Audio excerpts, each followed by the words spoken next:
Assalamualaikum warahmatullahi wabarakatuh. Yang terhormat Ibu Sri Rahmania selaku dosen pengampu mata kuliah praktikum biokimia serta teman-teman mahasiswa pendidikan bahagia. Alhamdulillah, pada kesempatan kali ini kita dapat kembali melaksanakan perkuliahan praktikum biokimia dalam agenda presentasi rancangan praktikum biokimia.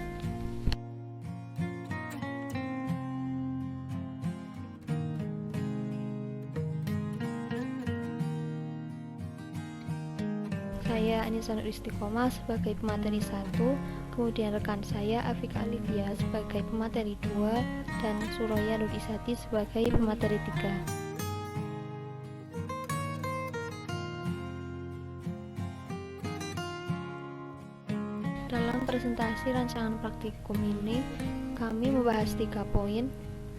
Yang pertama, alat dan bahan, kemudian cara kerja, serta perkiraan hasil. Alat-alat yang kami pilih untuk digunakan dalam praktikum ini, yang pertama ada gelas sejumlah 6 buah, di mana gelas ini berfungsi sebagai wadah larutan yang menggantikan fungsi dari gelas kimia. Kemudian ada sendok sebanyak 2 buah, di mana sendok ini menggantikan fungsi dari pengaduk dan juga digunakan untuk menumbuk ekstrak pankreas. Kemudian ada saringan sejumlah 1 buah, di mana saringan ini berfungsi untuk menyaring larutan dan menggantikan fungsi dari corong kaca dan kertas saring. Kemudian ada kompor untuk memanaskan larutan sebanyak 1 buah, ada water bath.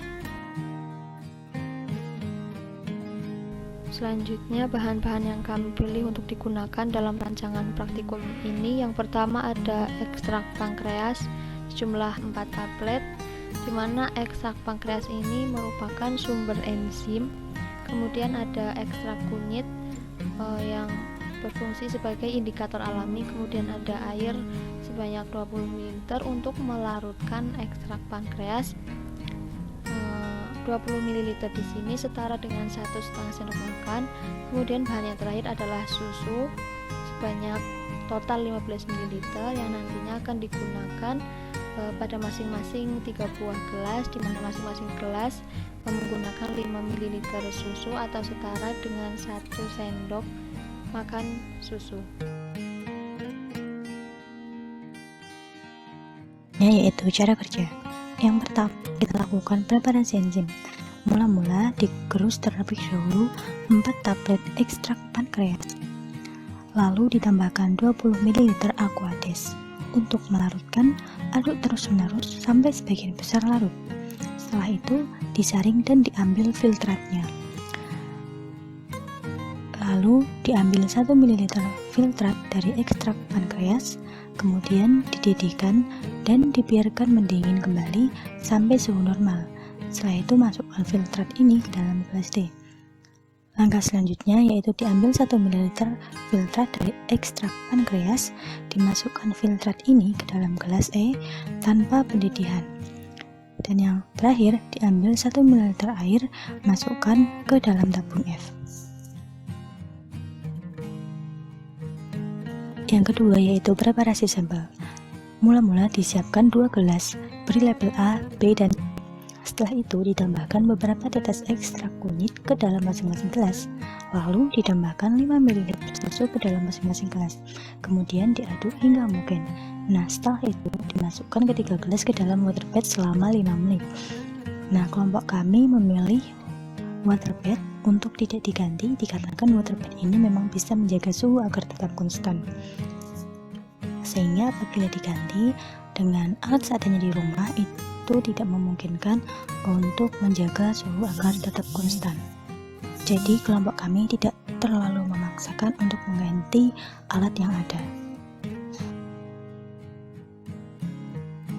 Tahap ketiga yaitu pengujian, di mana pada pengujian ini pertama-tama dimasukkan gelas D ke dalam gelas A, lalu ganti label menjadi gelas 1.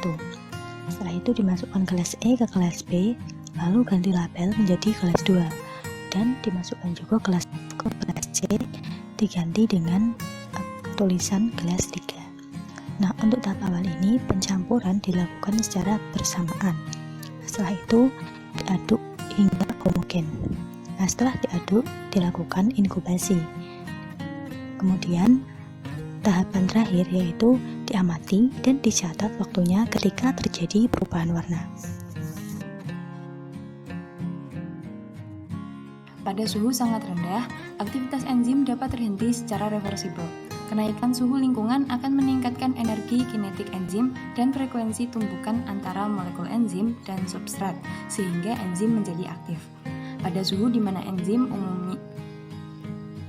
umumnya kenaikan suhu 10 derajat Celcius menyebabkan kecepatan reaksi enzimatis bertambah 1,1 sampai 3 kali lebih besar. Pada suhu optimum, kecepatan reaksi enzimatis berlangsung maksimal. Suhu ditingkatkan terus, maka enzim akan mengalami denaturasi sehingga aktivitas katalitiknya terhenti. Sebagian besar enzim mengalami suhu optimum pada 30 derajat Celcius sampai 40 derajat Celcius dan mengalami denaturasi secara irreversibel pada pemanasan di atas suhu 60 derajat Celcius.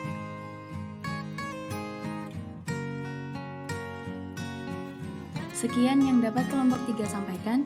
Terima kasih atas perhatian Ibu Sri Rahmania dan teman-teman mahasiswa Praktikum Biokimia Pendidikan Kimia 5B 1 dan 2. Kami mohon maaf atas segala kekurangan dan kekhilafan selama presentasi rancangan percobaan ini. Ihdinas siratal mustaqim. Wassalamualaikum warahmatullahi wabarakatuh.